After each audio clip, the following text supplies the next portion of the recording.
I have your attention, please? Good evening.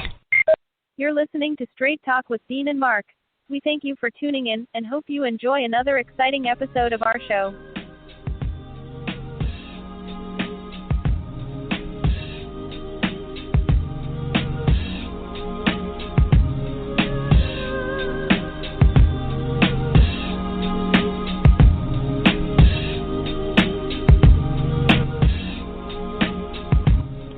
Ladies and gentlemen, good evening and welcome to yet another episode of Straight Talk with Dean and Mark. May the 4th be with you. Welcome to May. Hopefully things get better, but it's a six-man Dean Geronimo, and as always, from NJ to NC, I'm in the studio with my right-hand man, Mark Lee. So, Mark, tell me what's good in your neck of the woods, my brother.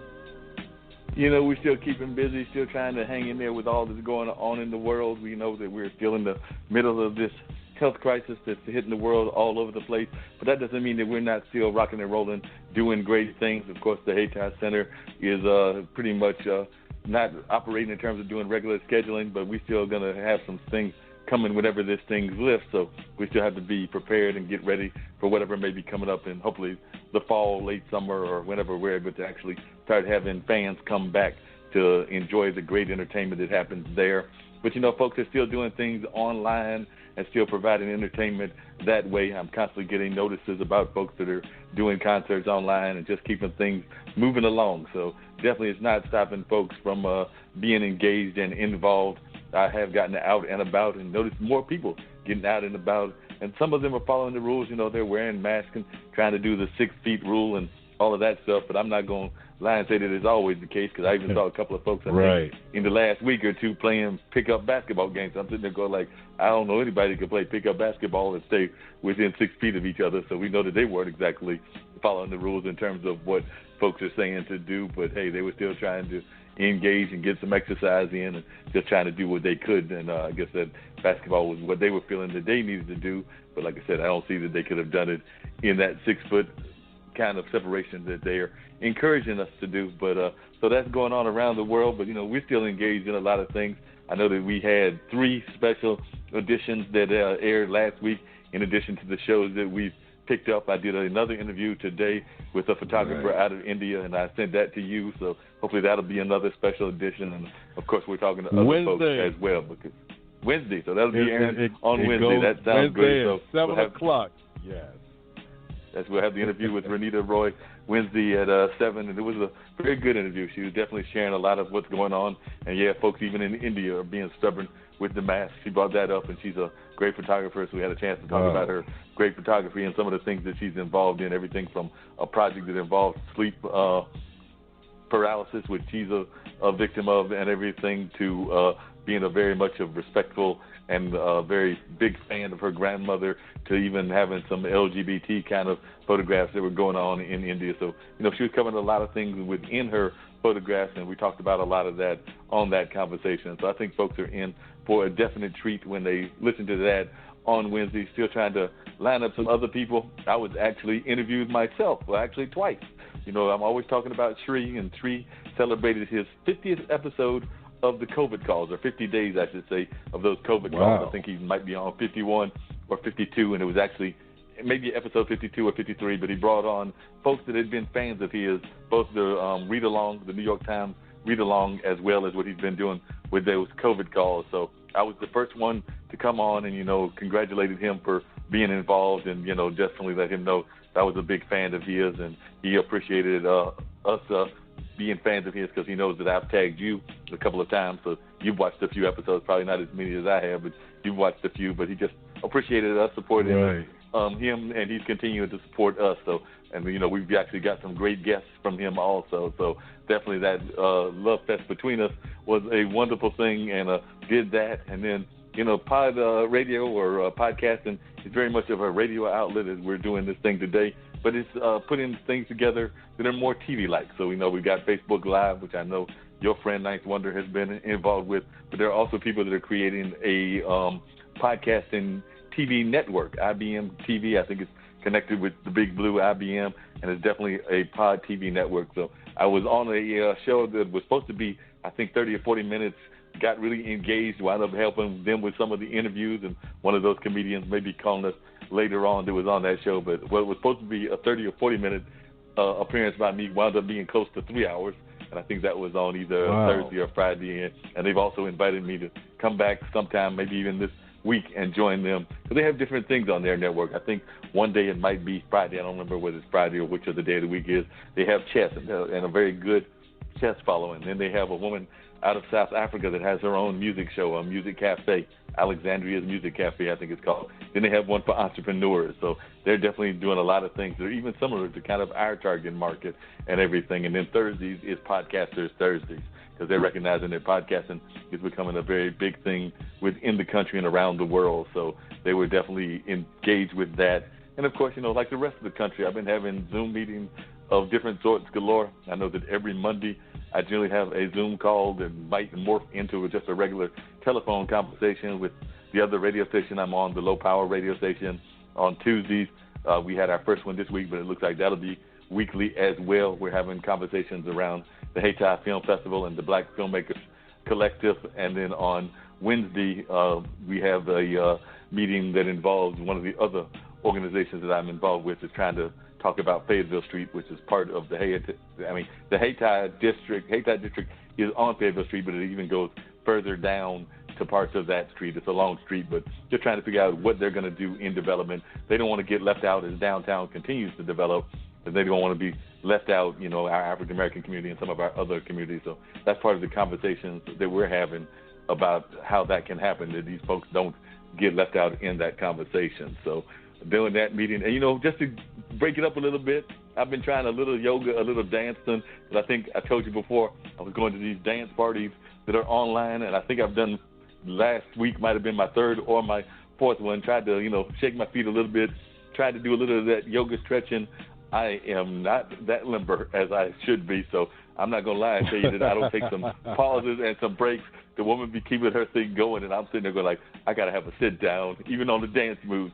So a couple times I might have to take a sit down and watch the people dancing before I get up and try another move. If I keep doing it, I might get some practice and be able to go to a whole 30 to 45-minute session or a whole hour dance-a-thon, because these people are dancing from all over the world. I mean, I've seen gentlemen dancing from Costa Rica, the United States, all over the United States, everything from California to Dallas, Texas, to New York, of course, to Miami, and the DJs are coming from all over too. So, like I said, if you sign up and you go to the Daybreakers, you just see folks dancing from all over the world, and it actually gives you a lot of joy in this time that we're in. Anytime you get these positive messages in this kind of hard time that we're in, it just makes it a lot easier to get through the day on a day-to-day basis when you see some folks just jamming, and you think you were back at one of them clubs that you used to attend when you were in college, Dean, or you might think that you were back in some of the places and when you pop your head over there in New York City, because I've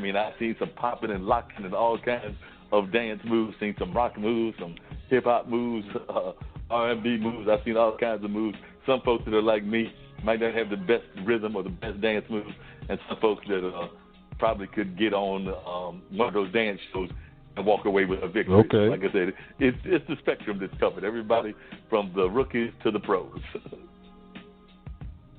I hear that, man. I don't know if I could do that for 2 minutes. You talk about hours. So that'll be that'll be interesting. You know what I mean? Wanted to actually give a couple of shout outs, and then I know we have guests standing by, so we'll get them in the show shortly. But what I wanted to let you know is the Be Rich podcast with Nicole Green and Rachel Guerriere premieres on May 15th, and it'll be on Spreaker. They'll be empowering men and women in wealth, health, and well-being. So that's May 15th on Spreaker. Y'all be on the lookout for that.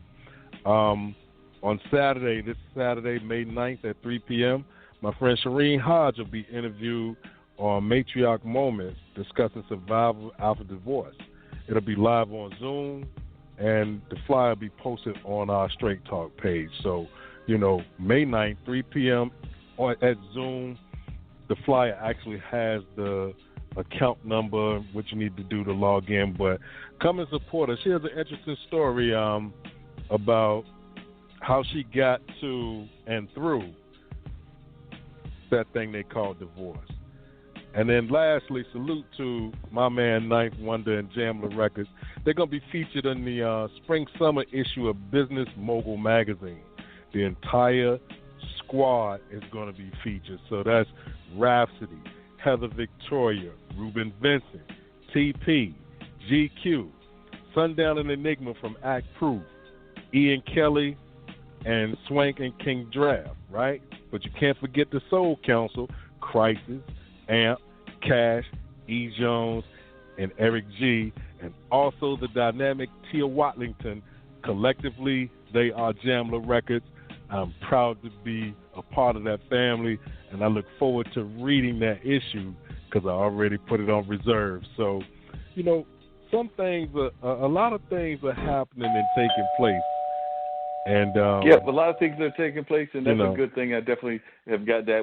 I heard the doorbell, so I want to do need to let out folks know about some sad news that was in the world as well. And of course, there's sad news all over the place. But I just recently learned that one of our major people in the black press here in the Durham area, that being Kenneth Edmonds, he passed away. I'm not sure whether it was COVID-related or whatever, but he was relatively young. I'm thinking he was probably somewhere around his 50s or 60s or something like that, but he was the publisher of the Carolina Times and just recently passed away. So our condolences go out to his family. We do hope that this institution of the Durham area, the Carolina Times does keep rolling. It's the one in the Durham area. The Carolina Times is here in Durham. The Carolinian is in Raleigh. And Kenneth Edmonds is definitely with the Carolina Times. I want to make sure I get the right ones together. Like I said, Kenneth Edmonds was there publishing the Carolina Times for a number of years after his folks had passed away and everything. And we do hope that his folks will maintain that history, because, you know, the black press is very much a part of that great history in terms of keeping us informed. So our, like I said, our thoughts and prayers do go out to the Edmonds family, as they have lost definitely an icon here in the Durham community. Like I said, Kenneth Edmonds had been with the Carolina Times, I want to say, for a number of years, probably since he was a child and everything. So we will definitely know that he will be missed, but his legacy is still there because it was a great historical paper and things of that nature. So definitely our thoughts go out to the Edmonds family over there at the Carolina Times. So that was a sad news to hear that he had passed away recently and everything. But on a more upbeat note, you know, we've had Charles Fanuff on the show.